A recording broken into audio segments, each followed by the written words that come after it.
जय जय श्री राम, जय जय श्री राम, जय जय श्री राम। छोटे भैया हैं मेरे, पवन प्रभु के साथ। अच्छा, मेरे को लगा पवन प्रभु के साथ आते थे ना बेंगलोर से भी है, क्या नाम? वो नहीं है, क्या नाम है आपका? अर्पित। चलो भगवान को अर्पित हो गए।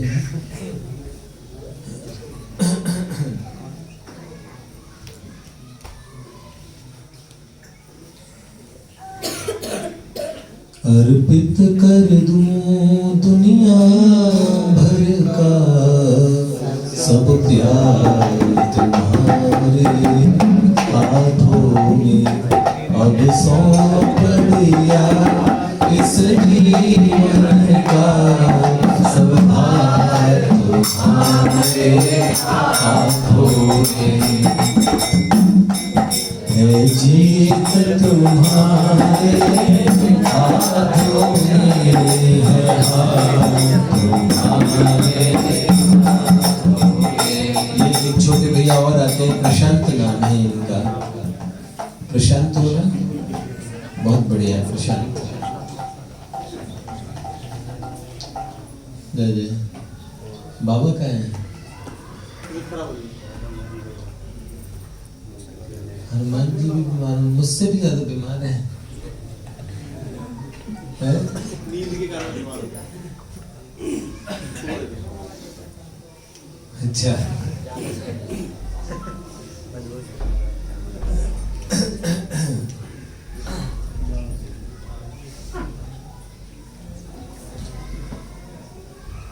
भगवान भगवत गीता में एक जगह कहते हैं, मनुष्याणां सहस्रेषु कश्चिद्यतति सिद्धये यतामपि सिद्धानां कश्चिन मां वेत्ति तत्वतः। भगवान ये कहते हैं कि सहस्त्रों मनुष्यों में कोई यत्न करता है इस सिद्धि के मार्ग पे चलने का, भगवत सिद्धि, भगवान की प्राप्ति के मार्ग पे कोई चलता है। प्रशांत, मनुष्य जीवन का उद्देश्य क्या होना चाहिए? क्या होता है? कोई भी मनुष्य है हम, तो किसी से पूछो कि हमारा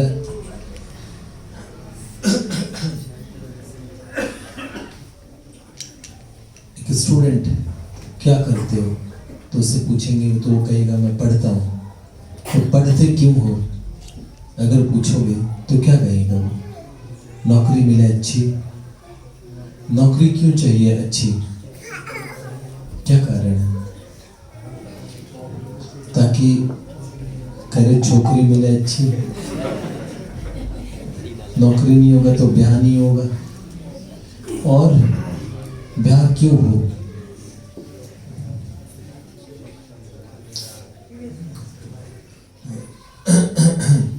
एक बार एक बच्चे से माता पिता ने, क्लास टीचर ने पूछा, बेटा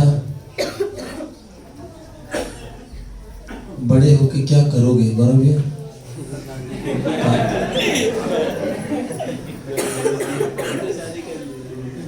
ऐसे पूछा सरकार। उस बच्चे का नाम राकेश शर्मा था।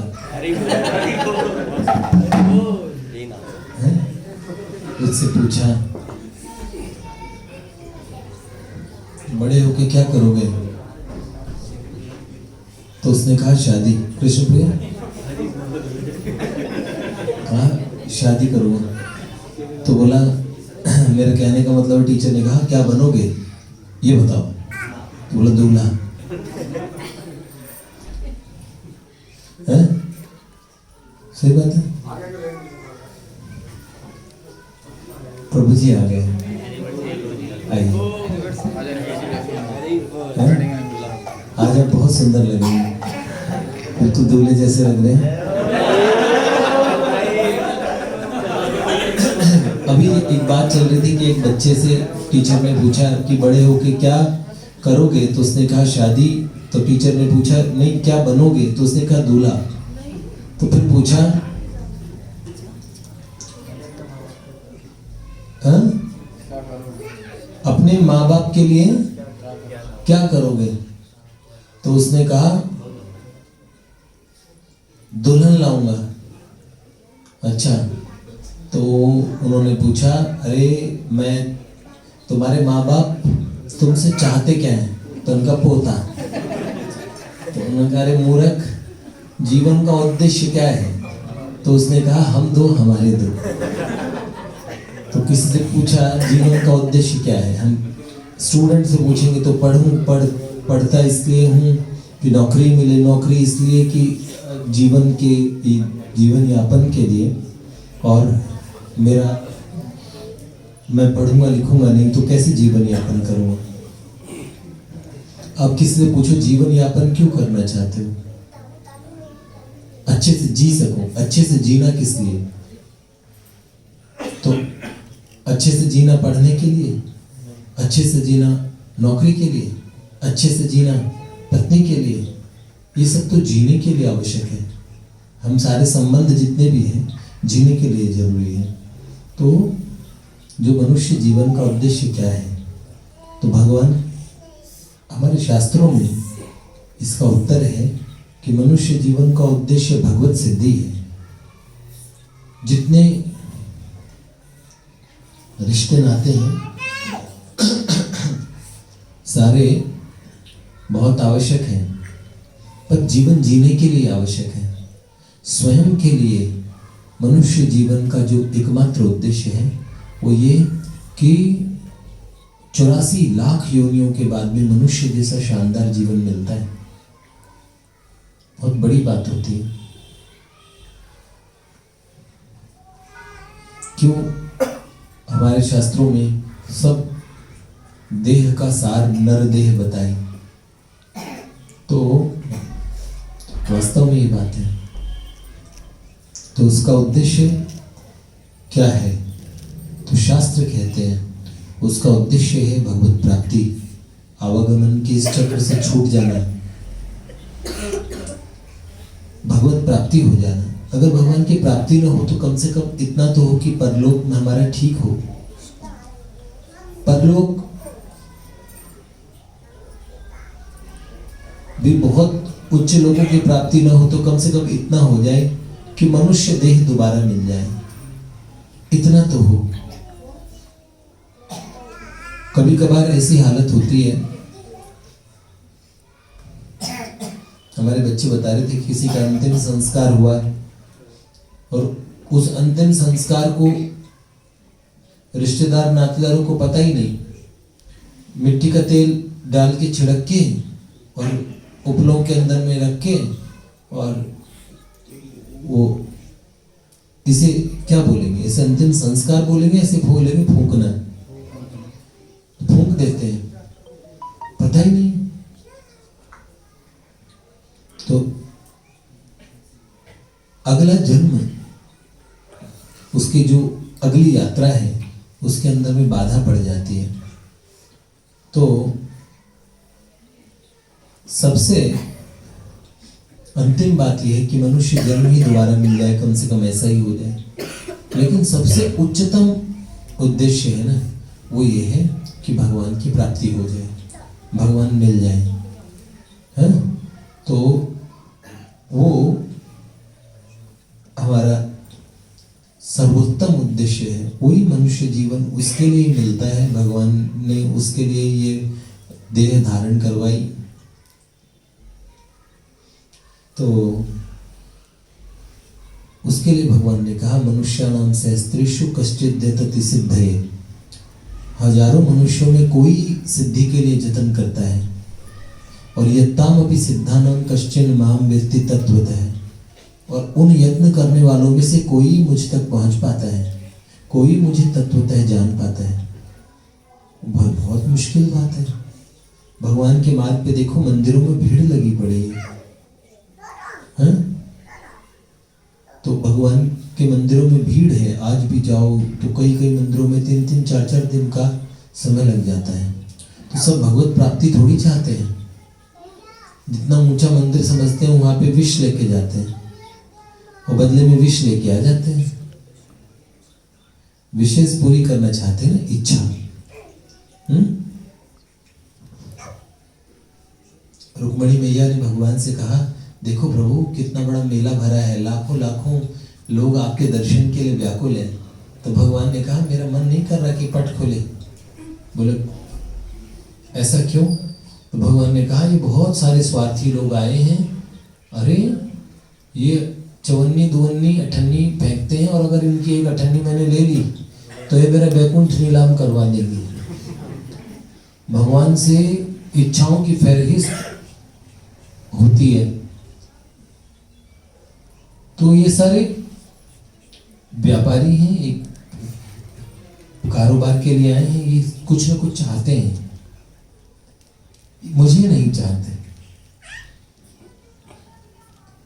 तो भगवत इच्छा, मंदिरों में बहुत सारे लोग होते हैं, लेकिन बहुत थोड़े लोग ऐसे होते हैं जिनको ये ज्ञात होता है कि मैं नाम जप क्यों कर रहा हूँ, मंदिर जाने का उद्देश्य क्या है। भगवान से कुछ चाहना उसका उद्देश्य बिल्कुल नहीं है। मंदिर जाने का उद्देश्य सिर्फ भगवान है, सत्संग करने का उद्देश्य सिर्फ भगवान है, हमारे जप करने का उद्देश्य भी सिर्फ भगवान है। तो सिर्फ भगवान मेरा उद्देश्य है। इसे कहते हैं भगवत सिद्धि के मार्ग पे चलने वाले लोग। और उन सिद्धि की चाहत रखने वालों में बहुत थोड़े लोग उन्हें प्राप्त कर पाते हैं, क्योंकि बहुत गहरी और घाटी है और दोनों तरफ भीषण चैलेंजेस और बीच में दरिया बहरी है। हम लोगों को इतनी सावधानी से चलना है, बहुत फिसलन भरी और डगर है, बहुत मुश्किल। मीरा जी ने एक जगह कहा, सूली ऊपर सेज पिया की तेहि विद सोना हो, गगन मंडल में सेज पिया की किस विद सोना हो, तेरी मैं तो दर्द दीवानी दर्द न जाने को, तेरी मैं तो दर्द दीवानी में दर्द न जाने को। घायल की गति घायल जाने, जो कोई घायल हो।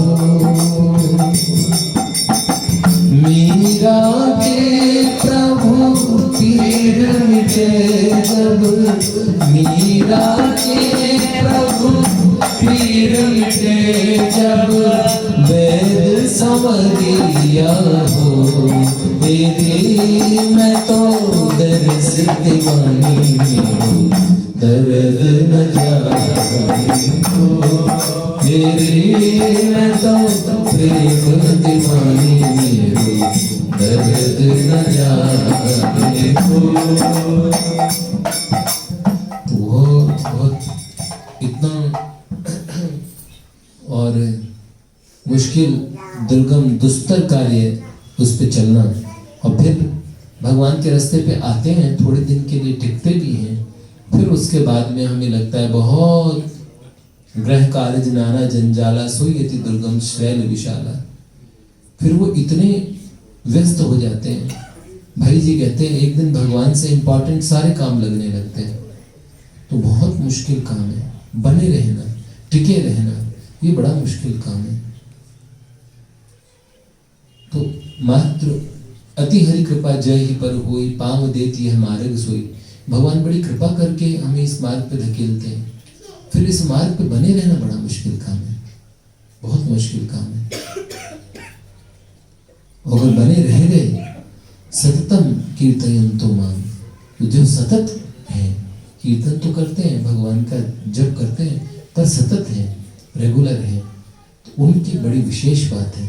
तो ऐसे टिक पाना बड़ा मुश्किल काम है। तो ये बात देखना, जैसे हमने प्रारंभ किया था ना, अगर वैसे कुछ वर्ष रेगुलर रह जाएंगे, कुछ वर्ष, कितने वर्ष हुए उनके? हाँ? अगर ईमानदारी से किसी ने 2010 में शुरू किया तो 2020 भी नहीं आया, अभी तो 8-9 साल भी ईमानदारी से नहीं चले। ईमानदारी से 2-3 साल चले होंगे, वो देखो उस समय कितनी अच्छी स्थिति रही होगी, पर वो स्थिति सदा बनी रहे। अब सब कुछ सुनने के बाद में भी वो स्थिति नहीं है ना, तो वो अच्छी स्थिति को कैसे बनाएंगे, उसको कैसे उसकी रक्षा करेंगे? देखो भगवान तो रक्षा कर ही रहे हैं, अपने लोगों को भी उसकी रक्षा करनी है। तो भगवान मंगल करे, ऐसी मेरी प्रार्थना है और शुभकामनाएं हैं। आप सबकी ऐसी स्थिति बने, हम सबकी बने, ऐसी भगवान हम सबकी कृपा करें। इतना ही। जय जय श्री राधे। कोई सोचा? मैं श्री राधा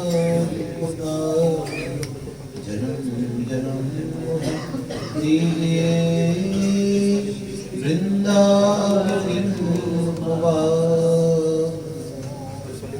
जय जय श्री राधे, जय जय श्री राधे, जय जय श्री राधे। श्री राधे लाल की जय, भक्तवत्सल भगवान की जय, परम पूज्य बाबूजी बाबा की जय, देवर्षि नारद जी महाराज की जय, जय जय श्री राधे। आचार्य जी प्रणाम। एक चेयर दो बेटा, यहाँ पे चेयर। क्या सुना रहे थे? जब अंगद जी मैं आया था तो अंगद जी जोर शोर से कुछ बता रहे थे। इतना मैंने कुछ इतना मेरे कान में पड़ा कि 5 GB का उसमें कुछ रैम में ही कुछ वो करते थे, उससे गेम डाउनलोड करते थे। पूरे दिन मोबाइल पे ही रहता है, अब कोई डाउनलोड कुछ करने की जरूरत नहीं है, मोबाइल में। अब गेम मोबाइल में रहता है। पबजी की बात है, वो तो ऐसी बात है, लेकिन उससे पहले ही बात चली। हाँ, ये उस पे प्रश्न पूछा हाँ। कि भगवान की प्राप्ति के लिए कैसा हृदय चाहिए? अंगद जी का प्रश्न है। प्रश्न उन लोगों के लिए बड़ा काम का है कि भगवान की प्राप्ति के लिए हृदय कैसा चाहिए। देखो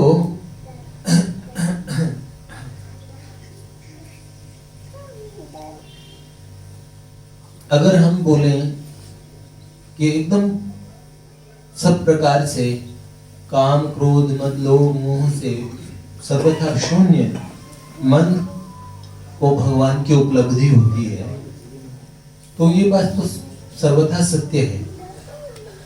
लेकिन भगवान उनको भी मिले हैं शास्त्र में जिनकी वासनाओं का आत्यंतिक नाश भी नहीं हुआ, अज्ञान से सर्वथा निवृत्त भी नहीं हुए, मल विक्षेप आवरण के पार नहीं पहुंचे, इनका भेदन नहीं कर पाए और तब भी भगवान मिल गए। ऐसी भी उदाहरण है। तो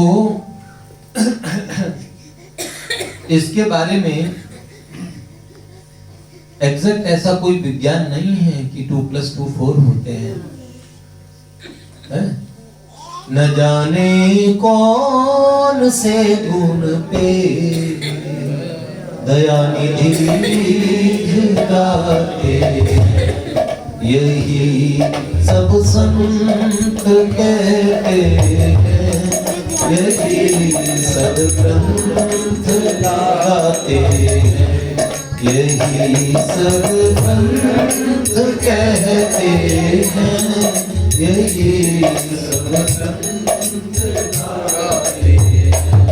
न जाने कौन से गुण के दयानिधि गाते,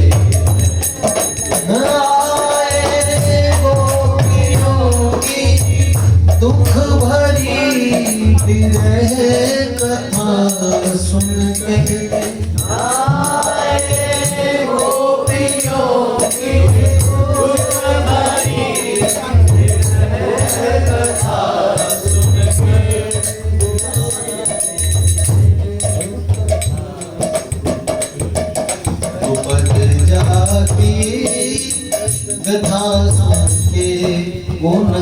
गंगे पावना द्रुपद जाके कृतासुर के द्वारिका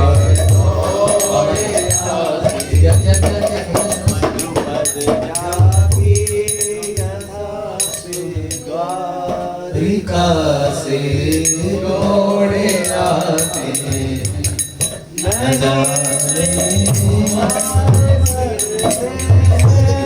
न रोए निज पिता की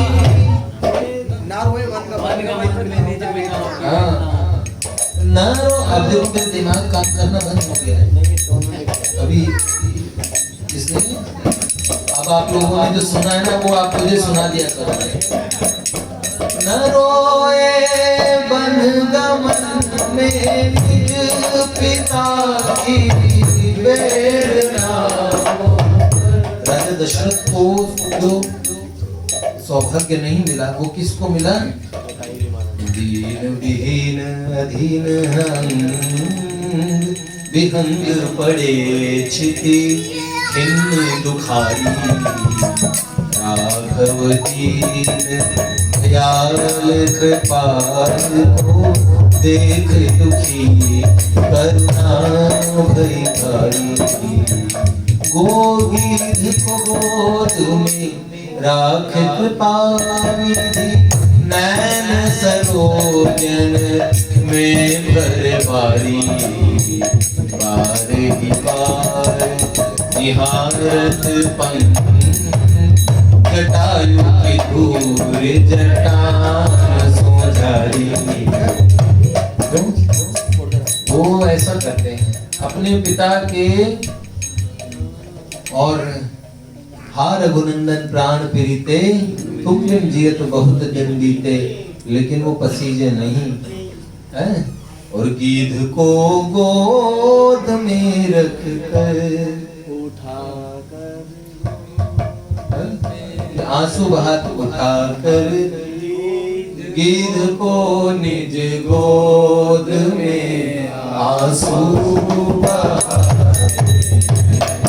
उठा कर गीध को निज गोद में आंसू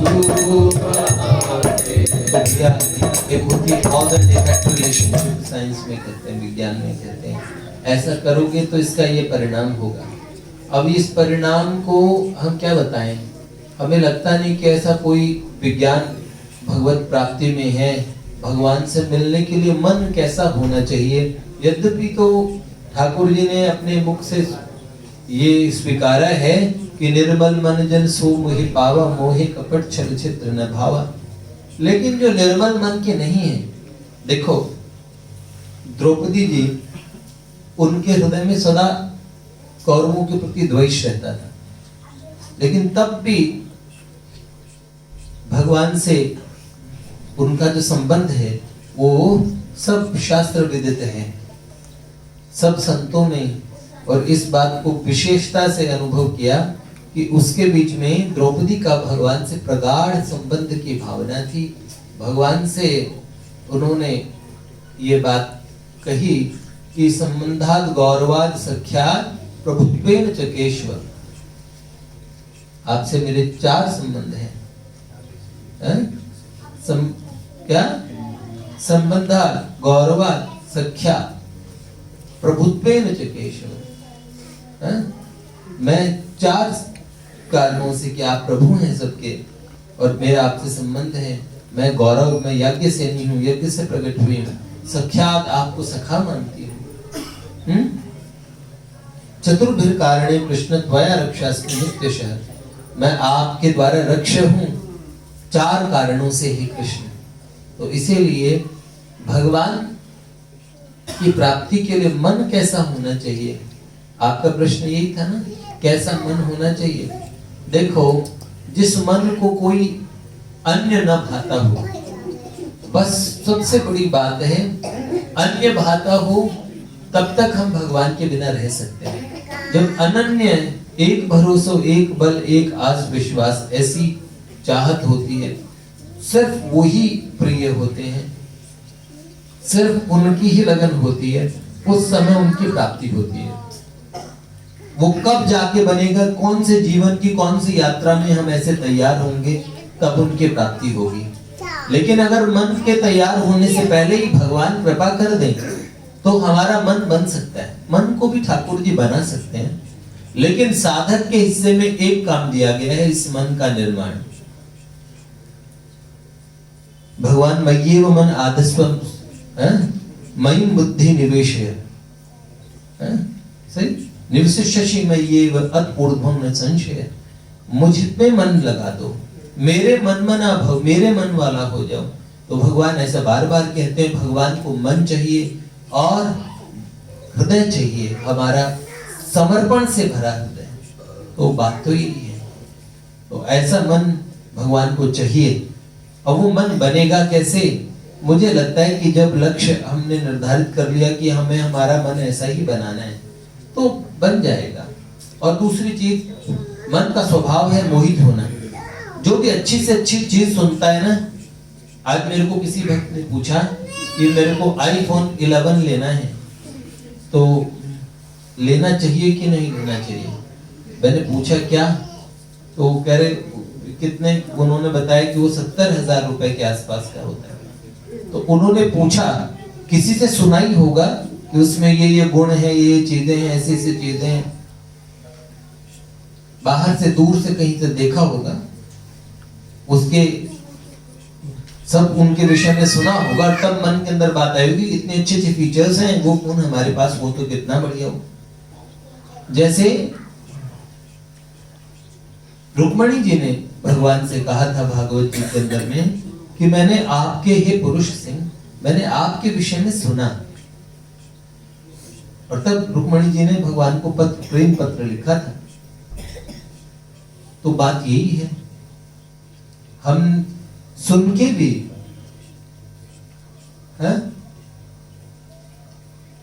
भगवान कहते हैं श्रुत्वा नेभ्यो उपासते, जो सुन के भी उपासना कर लेते हैं। सो बात सही है, आपने उनके विषय में सुना, इतने वर्षों से सुनते आ रहे हैं, और ठाकुर जी के दर्शन करते हैं, आपके मन में उनके प्रति चाव अनुराग प्रकट हो गया। जितने हिस्से में भी प्रकट हो गया उतना भी बहुत है। एक दिन वो पूरा भी कब्जा जमा लेते हैं। ये ऐसी उस दिन की आशा कर रहे हैं, हम भी भगवान से प्रार्थना कर रहे हैं कि ऐसा शीघ्र हो, भगवान कृपा करें। लेकिन उसके पीछे मेरा एक वो कर बंदगी भजन धीरे धीरे, शनि पंथा शनि कंथा शनि पर्वत लंघने, धीरे धीरे इस मार्ग पे बढ़ते रहें। बिंदु जी की ये रचना है कि कृपानाथ बेशक मिलेंगे किसी दिन, जो सत्संग पथ से गुजरते रहोगे, जो सत्संग पथ से गुजरते रहोगे। भजन श्याम सुंदर का करते रहोगे, भजन श्याम सुंदर का करते रहोगे। तो संसार सागर से करते रहोगे, तो संसार सागर से करते रहोगे। छोटे में हमारा अपना माथा बजा रहे हैं, सिर बजा रहे हैं, तो बहुत बढ़िया बात है। अगर लगे रहेंगे तो भगवान की कृपा बनी रहेगी। और भगवान सातत्य की बात करते हैं, सतत हो सततम कीर्तन तो माम। भगवान कहते हैं माम स्मृति नित्य शह, जो मेरा नित्य स्मरण, अनन्य चेता सततम, जो सतत नित्य। इसमें सबसे बड़ी बात है कॉन्टिन्यूटी। हम मंदिर ठाकुर जी के पास नित्य क्यों आते हैं? नित्य का हमारा आग्रह क्या? हम भी ईसाइयों की तरह संडे टू संडे या जुम्मा जुम्मा हम इकट्ठे हो लेते हैं?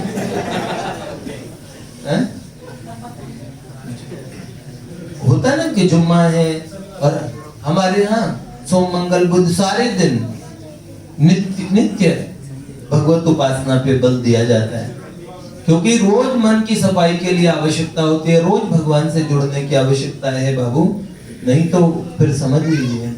तो बस मुझे इस बात का भय लगता है, ऐसा आप लोग इस बात को झूठी करके दिखा दो। बरसों से हमने इसे झूठा करके दिखाया है।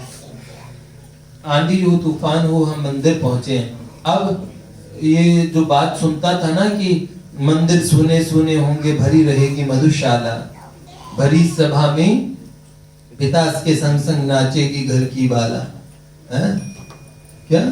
यही वाली बात है। रामचंद्र कह गए सिया से ऐसा कलयुग आएगा, ये गाना था। तो ये बात ऐसे ही, तो सारे मंदिर सुने सुने पड़े हैं और मधुशालाएं भरी पड़ी है, मदिरालय भरे पड़े हैं। ऐसे में मंदिर भरा रहे, ठाकुर जी के लिए नित्य उनके प्रेम पिपासु आते रहे ऐसे ही। और इस बात को आपके जीवन में सतत उपासना रहनी चाहिए, ये प्रार्थनाएं हैं और इसका विनम्र निवेदन है आप सब लोगों से। एक बार सब प्रेम बोले, जय जय श्री राम। श्री माही भैया के पूज्य पिताजी आए हैं, पिताजी को बहुत बहुत प्रणाम करते हैं।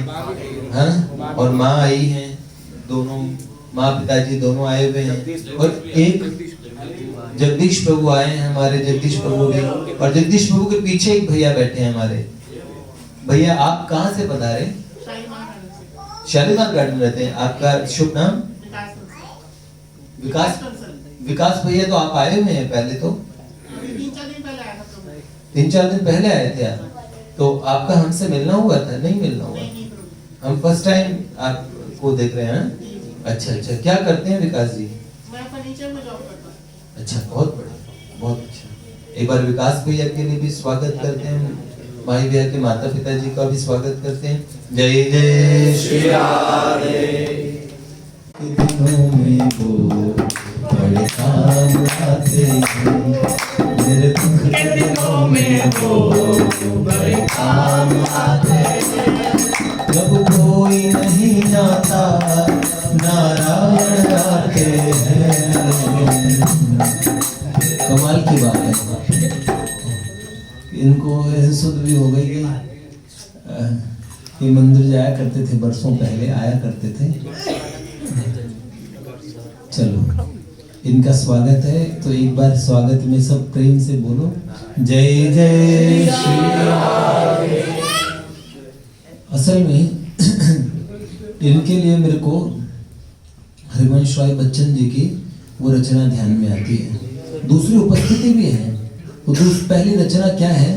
कोई जब तुम्हारा हृदय तोड़ दे, भटकता हुआ जब तुम्हें छोड़ दे, तब तुम मेरे पास आना, मेरा दर खुला है, खुला ही रहेगा तुम्हारे लिए। अभिरूप का एक सागर हो तुम, कमल जितने चाहोगे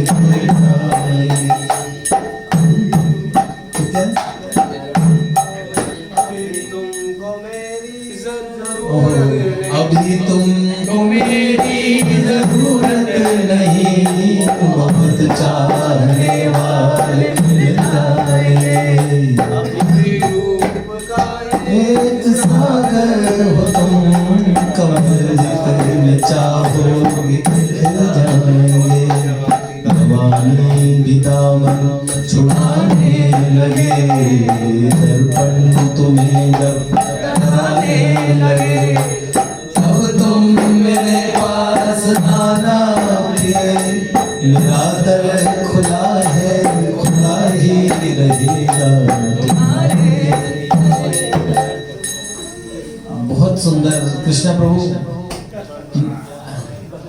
आपके परम प्रिय नारायण प्रभु के विषय में हम सुना रहे थे, बड़े दिनों बाद आए।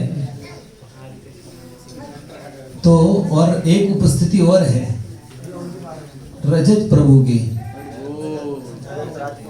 रजत राजपूत जी, श्री रवि राजपूत जी, जिनको सब प्रेम हम पटना जिले के seven James bond fitness industry के बाहुबली हैं माही भैया। तो माही भैया के छोटे भाई अभी ये कोई विशिष्ट कोई एग्जाम कोई कंपटीशन की तैयारी कर रहे हैं, इनके लिए बहुत बहुत शुभकामनाएं। और बीच बीच में हम लोगों के लिए भी समय निकालते हैं, एक बार इनके लिए भी बोलो जय जय श्री राधे भक्तवत्सल भगवान की जय। देखो एकादशी है, भगवान को कुछ तिथियां बड़ी प्रिय है और श्री ठाकुर जी की प्रसन्नता के लिए वैष्णव जन भगवत भक्त हैं, वो एकादशी का भी आश्रय लेते हैं। वैष्णव की पहचान ही होती है तुलसी कट्ठी, मस्तक पे तिलक और एकादशी का व्रत करना, ठाकुर जी की शिखा धारण करना। पहचान है ना शरणागत भक्त की, उसकी एक वेशभूषा है। तो उसके जो क्रियाकलापों में है, नाम संकीर्तन है, भगवान नाम जप है, और ऐसे ही उन्हीं प्रमुखतम जो भक्ति की सामग्री आप समझ लो, साधन भक्ति के लिए, उसमें एकादशी आती है। एकादशी का व्रत जो करते हैं तो बहुत बढ़िया बात है। मैं नहीं कर पा रहा हूँ दुर्भाग्य से, लेकिन जो लोग करते हैं बड़ी श्रेष्ठ बात है। बहुत बड़ा आपातकाल ना हो और बहुत ज़्यादा कोई बीमार ना हो और बहुत कोई बूढ़ा ना हो, अत्यधिक वृद्ध हो और बहुत छोटा बच्चा ना हो, तो सबको एकादशी करनी चाहिए। एकादशी के व्रत करने मात्र से भगवान प्रसन्न हो जाते हैं। तो एकादशी का व्रत है, पर धर्म के मार्ग पे चलने के लिए बहुत सारी दुश्वारियों से गुजरना पड़ता है, हाँ? तो वो दुश्वारियां क्या है? एकादशी के दिन कई लोगों को समस्या आती है। जो लोग व्रत नहीं कर पाते हैं, एकादशी का व्रत नहीं करते हैं, तो उसके पीछे की बात क्या है? इतने बीमार हैं, इतने अस्वस्थ हैं, ये थोड़े कच्चे हैं, इस बारे में विचार करना पड़ेगा। तो ये बात मानो कि इतने अस्वस्थ नहीं, इतने बीमार नहीं, थोड़े कच्चे हैं, इस साधन का सामग्री को इतना महत्व नहीं देते हैं। तो हम चाहते हैं कि अपने तो जितने साधक हैं वो एकादशी का और अनुपालन करें तो बहुत श्रेष्ठ बात है। एकादशी के दिन अन्न न खाएं, फलाहार करें। फलाहार में शाकाहार जो व्रत का प्रसाद है वो भी ले सकते हैं। तो एकादशी के दिन कोई भी ऐसा कुछ, मतलब कोई भी व्यक्ति उपवास पूर्वक भगवान की आराधना करता है, उसको कितने अपूर्व फल की प्राप्ति होती है। और एकादशी का जो महात्म्य है, हर एकादशी का अलग अलग महात्म्य है। मैं तो चाहता हूं कि एकादशी के महात्म्य वाले दिन एकादशी की एक पुस्तक यहाँ रख लीजिए, यहीं रख लीजिए। तो एकादशी का जिस दिन जो एकादशी हो, वो एकादशी का महात्म्य पढ़ के कोई सुना दे। उसमें क्या है, जो कोई बहुत निर्बल है, बहुत कमजोर है, जो लोग एकादशी कर ही नहीं सकते, वो भी महात्मा सुनेंगे तो उनको व्रत करने का फल मिल जाएगा। देखो कितने दयालु हैं शास्त्र, कितने दयालु हैं, भगवान की व्यवस्था कितनी अच्छी है। तो सबको लाभ मिल जाए, ऐसी बात अच्छी रहेगी। तो एकादशी का महात्म्य उस दिन सुना दिया जाए, ऐसी व्यवस्था की जाए। तो अगली बार आप लोग ध्यान रख लीजिएगा, ऐसी व्यवस्था करवा दो राधा रमन। एकादशी महात्म्य की पुस्तक शायद लाइब्रेरी में होगी, नीचे लाइब्रेरी में है। तो महात्म्य जरूर सुनाने चाहिए। मैं तो चाहता हूँ भगवत गीता के सभी अध्यायों का महात्म्य एक एक करके सुना दिया जाए। उससे जो भगवत गीता का पाठ करते हैं उनको बड़ा बल मिलेगा। वो एक अध्याय का भी पाठ करते हैं। गीता या श्लोक पाठेन, एक श्लोक का पाठ भी बहुत ऊंचा होता है, बहुत उसका फल भी बड़ा अच्छा है। एकादशी का, भगवत गीता का, इनका आश्रय बड़ा मजबूत माना जाता है। भगवत गीता का इसलिए मैं चाह रहा था कि भगवत गीता का महात्म्य भी सुनाया जाए। कोई गीता जी के 5 श्लोक तो कम से कम हम नित्य बोला करें। जो लोग कुछ भी नहीं करते हैं वो 5 श्लोक बोल लिया करें। स्वामी जी महाराज से पूछा था, परम शुद्धदेव प्रातः स्मरणीय स्वामी राम सुखदास जी महाराज से किसी ने, कि 5 श्लोकों का क्या फल। तो उन्होंने कहा हम गीता जी के विद्यार्थी माने जाएंगे 5 श्लोकों, और वो श्री कृष्ण का स्कूल है, उसके हेडमास्टर, उसके श्री कृष्ण उसके हेडमास्टर हैं, और उसका फल ये है कि कम से कम मनुष्य जन्म दोबारा मिल जाएगा, फिर भगवान की भक्ति करने का मौका मिलेगा, फिर सज्जनों में जन्म होगा। देखो, अगर भगवत गीता का सही से कोई आश्रय ले ले तो वो भगवान कहते हैं त्यक्त्वा देहं पुनर्जन्म नैति मामेति सोर्जुन मामुपेत्य तु कौन्तेय पुनर्जन्म न विद्यते मामे वश्यत्य संशय, मुझे ही पाता है, यद गत्वा न निवर्तन्ते तद्धाम परमं मम। ये सब भगवान का वचन है कि वो सब प्रकार से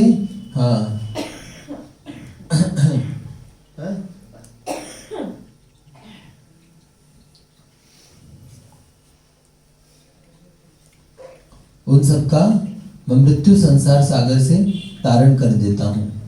तो भगवान का ये वचन है। तो भगवत गीता का भी इसलिए मुझे लगता है कि महात्म्य सुना देना चाहिए। क्यों महादेव जी, ठीक है ना? देखो, वो एक घटना हम सुनाया करते थे कि एक फौजी था और एकांत में उस एक जगह पे रहता था, और उसकी पोस्टिंग जहाँ हुई उसके साथ में सत्य घटना है ये। और उसकी पोस्टिंग जहाँ पे हुई वहाँ पे किसी स्त्री से उसका वार्तालाप बढ़ा और उस स्त्री से उसका विवाह हो गया। एक दिन क्या हुआ, कोई काम था तो उसने कहा कि नहीं, संकल्प, ये चिटकनी है, कुंडी है, बंद कर दो। तो वो सो रही थी। उसने क्या किया, रजाई में से हाथ निकाला और हाथ लंबा होता चला गया, वो संकल्प उसने बंद कर दी। वो फौजी घबरा गया, उसने सोचा ये कौन है। तो वास्तव में वो तो कोई भूतनी और कोई चुड़ैल थी। वो घबरा गया। उसने बोला, देखो मैं तुम्हारा कोई नुकसान नहीं करती हूँ, तुम्हारे साथ रहती हूँ, लेकिन तुम्हारे साथ ही रहूंगी, अब तुम्हें छोड़ के नहीं जाऊंगी, तुमने मुझे स्वीकार कर लिया है। ऐसे कहते हैं ना, कोई फेरे, अगर किसी आदमी को प्रेतनी लगी हो, किसी लड़की को प्रेतनी भूतनी लग जाए, और तभी तो दुल्हनों को कई दिन तक ध्यान रखते हैं ना, वो शादी के बाद जब तेल बांध, दूल्हे को भी ध्यान रखते, कोई उस पर ना चढ़ जाए, क्योंकि फेरे पड़ते ही फिर वो अपना रिश्ता मान लेते हैं, फिर छोड़ के नहीं जाते। कहते मंत्र पढ़ के हमें साथ में रखा है तुमने। तो इसीलिए हाँ, जन्म जन्म का साथ मान लेते हैं। नारायण को भी साथ नहीं छोड़ते। तो अब उन्होंने वो देखा, वो घबरा गए। उस फौजी ने बड़ी कोशिश की कि मैं क्या करूं। तो उसने बोला, देखो कहीं भी जाओगे वहीं पे मैं तुम्हें मिलूंगी, क्योंकि मैं तो हवा हूँ, कहीं भी पहुंच सकती हूँ। अब वो घबरा गया। अब बेचारा दिन पे दिन भूलता, नौकरी से आता, वो वहीं उसके पास पहुंच जाती, अब वो वहीं रहती, वो उससे घबराया रहता। और एक दिन उसको और दस्त लग गए बेचारे को। तो उसने सोचा, बड़ा परेशान हो गया, तो क्या करूं, चिंता से लग गए होंगे। और हकीम जी के पास गया, वैद्यराज। तो वैद्य जी ने कहा कोई बात नहीं, एक पुड़िया अभी खिलाता हूँ। खिलाई और उन्होंने बोला एक पुड़िया ही रख लो जेब में। और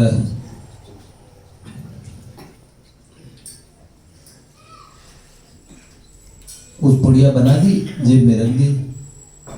वो जेब में लेके गया। जब वो घर पहुंचा, उसे पता था वो भूतनी आने वाली। वो आई, आते उसने सबसे पहले कहा तुम एक काम करो, तुम्हारी जेब में कुछ है, पहले निकाल के उसको अलग रख दो। तो उसने बोला क्यों? उसने बोला इसे निकाल दो। तो उसने बोला क्यों क्यों निकालो? तो उसने बोला देखो, जब तक वो तुम्हारे पास में है और तब तक मैं पास नहीं आ सकती। तो उसने रहस्य अच्छा बताया। उसने कहा तो मैं इसे छोड़ूंगा नहीं। अब उसने वो छोड़ा नहीं, वो उसके प्रेतनी के पास गया तो वो भाग गई। उसने सोचा इसमें ऐसी क्या चीज है जिससे डर रही है, इसमें तो चूरन है, तो चूरन से डर रही है। अब उसने क्या किया, उसे खोला और खोलते ही उसने देखा उसमें भगवत गीता पंचम अध्याय ऐसे श्लोक लिखे हैं, भगवत गीता के श्लोक लिखे हैं और फिर अर्थ लिखा है। तो वो समझ गया कि ये जो भगवत गीता है, ये इसके महात्म्य से ये मेरे नजदीक नहीं आती है। कितना अच्छा होगा कि मैं भगवत गीता का पाठ ही शुरू कर दूं। तो गीता जी की एक पोथी छोटी सी मेरे पास रहती है। ऐसे कई लोग गीता ताबीज ही रखते हैं, और मैं भगवत गीता का कुछ पढ़ता न पढ़ता कुछ नहीं करता, लेकिन हृदय से लगी है। गीता माम हृदय पार्थ है, हे पार्थ गीता जी मेरा हृदय है, भगवान का हृदय मेरे हृदय से जुड़ा हुआ है, तो मेरे पास रहती है। अब करने धरने में तो हम कुछ नहीं कर रहे, लेकिन ठाकुर जी की भगवत गीता है रघुनंदन प्रभु मेरे पास में, गले में भक्तमाल है। अब ठाकुर जी की कंठी है, गले में तुलसी माला है, ठीक है। और सुबह शाम झूठे मूठे उनका स्मरण कर लेते हैं थोड़ा बहुत, तो इससे भी जीव भयानक अधोगति से बच जाता है। स्वल्पमतस्य धर्मस्य त्रायते महतो भया, ठीक है। तो ये बात है। जय जय श्री राधे भक्तवत्सल भगवान की।